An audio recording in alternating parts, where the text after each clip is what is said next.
Bu, cari satu benda, satu hal, satu peristiwa atau apapun dalam hidup ini yang tidak terkait sama Allah.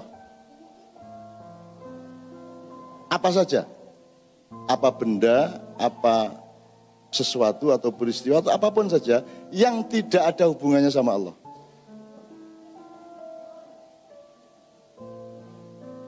Ada enggak, Bu? Bapak, ini ibu menyerah ini. Enggak ada? Enggak ada.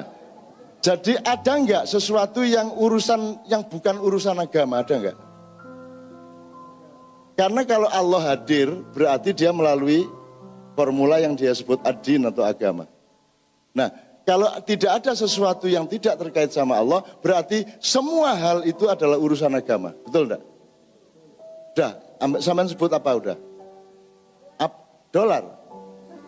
Dolar nggak ada hubungannya sama agama.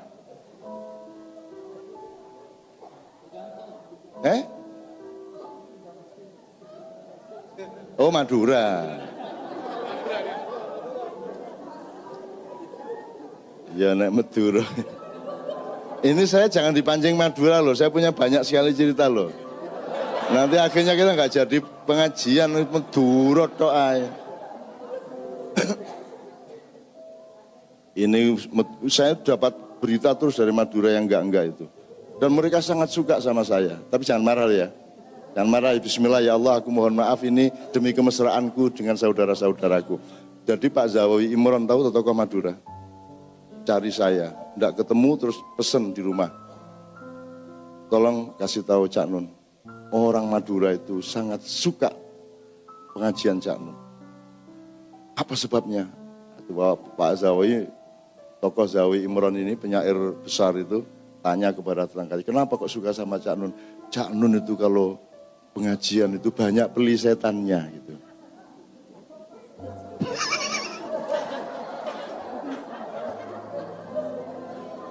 Mohon maaf yang enggak paham ya.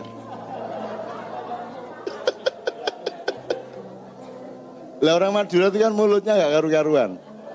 Oh, pelesetan kok. Enggak bisa ngomong pelesetan tuh, enggak bisa.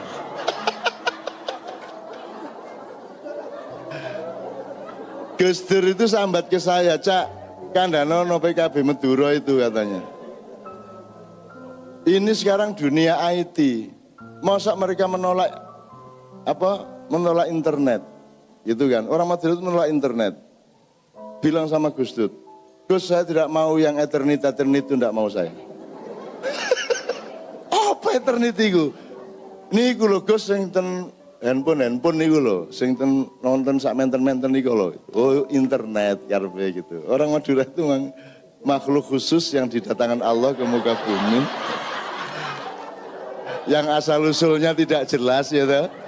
Dia langsung dari surga ke bumi. Kasih tau ceramah, aku serius ya. Saya ini serius ya. Oke, jadi tadi saya kembalikan, nanti Maduranya nanti, kalau ada waktu. Banyak saya punya dan asik tuh. Madura itu luar biasa. Oke. Jadi tidak ada sesuatu pun yang tidak terkait sama Allah, benar ya? Jelas ya Bu ya? Oke. Jadi sekarang kita masuk sedikit gini. Sebentar, satu lagi. Kalau dalam perusahaan, siapakah yang punya hak mengambil keputusan?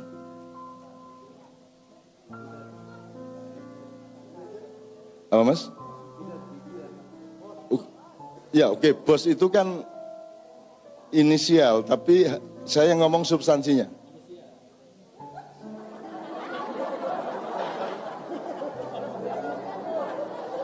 Yo, aduh sampian nih.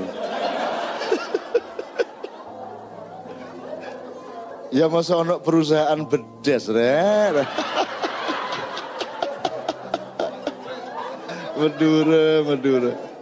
Madura, Pak hati-hati ya kalau Oktober ini sampai ada kerusuhan, itu hati-hati kalau sama orang Madura. Hati-hati. Nah, wah belok terus nanti sampai menang sih ya.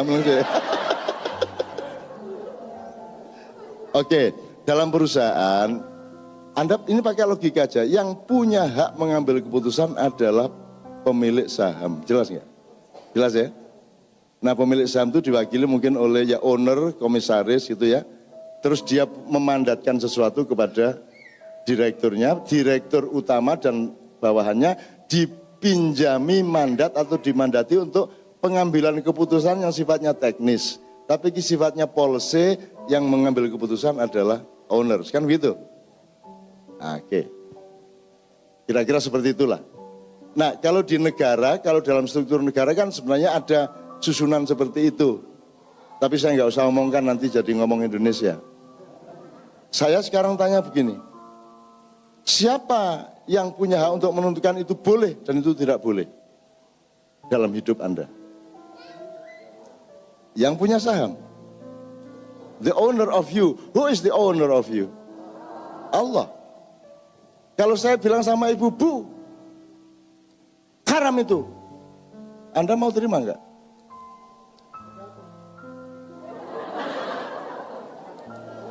Wah, gitu rusak Madura temen ya. Enggak, maksud saya ini, saya kan tidak punya saham apa-apa dalam kehidupan sampean. Betul enggak? Enggak pernah berjasa, enggak pernah sumbang apa-apa, enggak pernah ngasih kerjaan, enggak pernah ngasih makan. I do nothing terhadap hidup Anda, sehingga saya tidak punya hak apa-apa terhadap Anda. Biar Anda jungkir balik, saya bisanya diem aja. Itu kan Bu ya. Nah, jadi sistem otoritas atau hak dan kewajiban ini harus kita pahami sebelum kita menyikapi apa-apa, terutama yang disebut persoalan umat tadi. Supaya kita tidak gini, siapa yang berhak ngasih rapot ke murid? Guru atau dengan tanda tangan kepala sekolah misalnya gitu ya. Sekarang nih umat Islam gurunya siapa yang ngasih rapot? Muhammad, Allah, Muhammad, MUI. Oke, tapi prinsipnya jelas ya Bu ya, bahwa murid itu yang ngerapoti adalah guru. Kalau kamu itu muslim baik atau tidak, musyrik atau pelaku bid'ah atau tidak, siapa yang kasih rapot Anda? Boleh nggak saya kasih rapot Anda? Boleh nggak sesama murid ngasih rapot? Nah, bukan soal boleh nggak boleh misalnya, tapi kan juga tidak pada tempatnya gitu. Jadi kenapa seorang warga negara punya hak? Karena dia punya saham atas negaranya. Karena dia pemilik negara itu kan gitu. Dan dia juga menjalankan kewajiban dan patuh kepada aturan-aturannya. Karena dia menjalankan kewajiban, maka dia punya hak. Orang tidak punya hak sebelum menjalankan kewajiban, benar tak Bu? Anda berdoanya sebelum sholat apa sudah sholat? Nah setelah Anda menjalankan kewajiban, baru Anda punya hak untuk ya Allah, saya sudah sholat 4 rakaat loh. Tolong dong, gitu kan? Kan ya berdoa dulu terus, ya Allah kabulkan. Kalau nggak dikabulkan aku nggak sholat. Nah, gitu. Nggak boleh gitu toh? Ya Bu ya? Nah, jadi kita mesti ngerti hak dan kewajiban, baik horizontal maupun vertikal. Nah sekarang gini, terakhir sebelum kita masuk ke masalah yang dimaksudkan persoalan umat. Ibu ngerti bedanya ibadah mahdhah sama ibadah muamalah? Atau ibadah ghairu mahdhah? Saya kira Islam itu menjadi agama karena dia punya ibadah mahdhah. Yang lain tidak punya ibadah mahdhah. What is ibadah mahdhah? Ibadah mahdhah adalah perintah dari Allah langsung kepada kita melalui Rasulullah ya. Jadi misalnya rukun Islam, bersyahadat, itu ibadah mahdhah. Sholat, 5 waktu dan lain-lain, itu ibadah mahdhah. Zakat, puasa, Ramadan, haji, itu ibadah mahdhah. Itu tidak bisa ditawar Bu, tidak bisa diganti, tidak bisa ditawar, tidak bisa dirubah, tidak bisa dikembangkan. Tidak bisa dikreatifi, kayak sholat tadi. Termasuk adzan itu jangan ditambah-tambah. Makanya orang Syiah dituduh-tuduh kafir itu karena kan wa asyhadu anna li hujjatullah gitu. Ada gitunya sebagian orang Syiah. Tapi kadang orang NU ya gitu. La ilaha illallah, la ilaha illallah, la ilaha illallah, Muhammadur Rasulullah, Syekh Abdul Qadir Jailani waliullah. Itu kan padha ae. Ono meneh sing Islam Kejawen Solo. Muhammadur Rasulullah, Jokowi Satrio Piningit. Nah, gitu. Ono meneh wis meneh wis. Gak melok-melok ya wis. Jadi Bu ya, ngerti ibadah madho. Madho adalah rukun Islam. Sesuatu yang dari atas. Kalau ibadah muamalah dari manusia ke Allah, ibadah madho dari Allah ke kita. Itu ya Bu ya. Yang dari Allah ke kita itu ya, kalau sifatnya instruksional ya rukun Islam itu. Dan di Al-Quran jumlahnya 3,5% ayatnya. Sehingga yang tersisa 96,5% adalah ibadah muamalah. Kalau ibadah muamalah adalah cara kita untuk meningkatkan iman, untuk selalu ingat Allah, supaya kita ingat Rasulullah. Terus kita membuat sesuatu, tapi di luar ibadah madho, di luar sholat, di luar yang resmi dari Allah. Misalnya wiritan.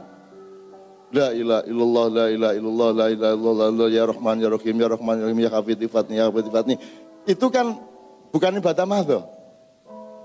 Allah tidak nyuruh dan tidak mewajibkan, tapi Anda melakukannya. Demi supaya waktu dan energimu itu penuh oleh hubungan dengan Allah dan Rasulullah. Kan begitu, itu namanya ibadah muamalah. Ibadah muamalah itu kalau di beberapa tempat kemarin itu gini aja. Kalau ketela, Bu, itu bisa dijadikan apa? Ibu-ibu. Geduk. Bola. Tape. Peyem. Peyem. Keripik. Saya tanya. Ibu bersyukur ada ketela, tapi kan nggak langsung dijebol terus dikerakoti lah, enggak.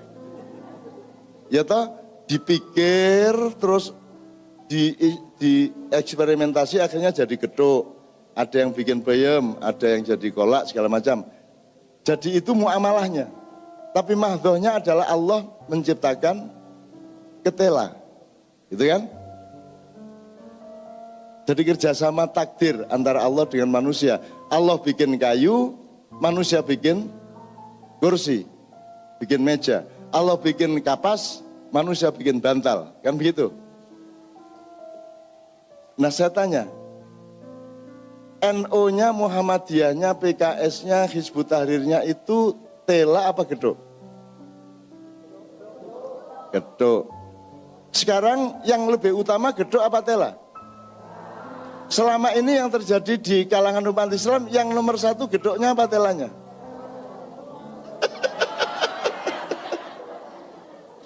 Yang terjadi, yang banyak terjadi adalah geduk diperlakukan sebagai ketela. Betul nggak Bu? Padahal kuncinya ketela, geduknya itu silakan. Ada beda antara geduk sama kolak. Tidak ada masalah. Ada yang 11 rakaat dan 23 rakaat. Ada yang sholawatan cukup di dalam sholat, ada sholawatan yang ditambahin di luar. Ditambah sampai ilir-ilir, sampai apa segala macam, segala masalah. Angger jangan dimasukkan ke dalam ibadah madho. Kan gitu. Boleh nggak saya olahraga? Masya Allah, Masya Allah. Maha besar engkau yang telah memberikan otot-ototku, ya Allah. Ya Allah, engkau maha besar. Lihat ini jari-jariku. Siapa lagi kecuali engkau yang bisa memiliki ide untuk menciptakan 5 jari yang berbeda-beda satu sama lain. Ya Allah, gitu.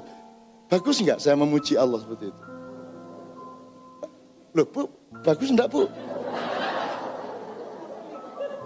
Loh Bu, bagus enggak? Loh kan bukan takut tuh.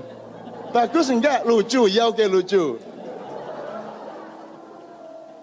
Jadi kalau saya gitu itu kan seperti zikir toh. Berfungsi zikir kan, ya Allah, masya Allah, matur nuwun ya Allah. Yang enggak boleh adalah tengah-tengah sholat ngene aku. Sami Allah liman hamidah, ya Allah, tanganku ini, aku sih nggak boleh. Jadi ibadah mahdhoh take it or leave it, nggak boleh diganggu. Wajib seperti itu, kamu lakukan atau kamu tinggalkan, kan gitu. Tapi kalau ibadah muamalah silahkan, asal tidak melanggar syariat. Itu Bu ya. Bu, yang saya maksud gini-gini tadi itu ibu itu ngilo ya. Tak kasih tambahan beberapa menit ya, nanti saya dikasih tahu. Untuk bersyukur itu enggak perlu gaji besar, enggak perlu menjadi siapa-siapa. Saya ini enggak pernah jadi apa-apa. Belas enggak pernah jadi apa-apa. Dan tidak pernah mencalonkan diri jadi apapun. Saya nyalonin diri jadi suami itu pun ngawur sikat langsung gitu. Pokoknya langsung tak lamar gitu aja, gak ganggu sir-siran, ganggu apa, tak lamar naik. Jadi jelas enggak usah berspekulasi dan bertele-tele. Wah, pacaran dulu, penjajakan. Wah, terus diantar ke mall. Wah, nonton wis kedawan. Pokoknya teko belum dadi bojoku.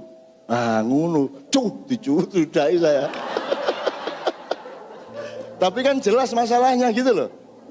Yang jelas gitu loh, hidup itu bertele-tele ndak karu-karuan, itu jelas begitu. Nah, dia lupa. Dia tidak mengerti biologi, dia tidak mengerti ilmu frekuensi, dia tidak mengerti ilmu gelombang. Dia meludahi saya itu adalah memang target saya. Karena dia meludahi saya di Senayan ini di warung. Pure gini. Nah, zat-zat Novia kalau pakai menyatu.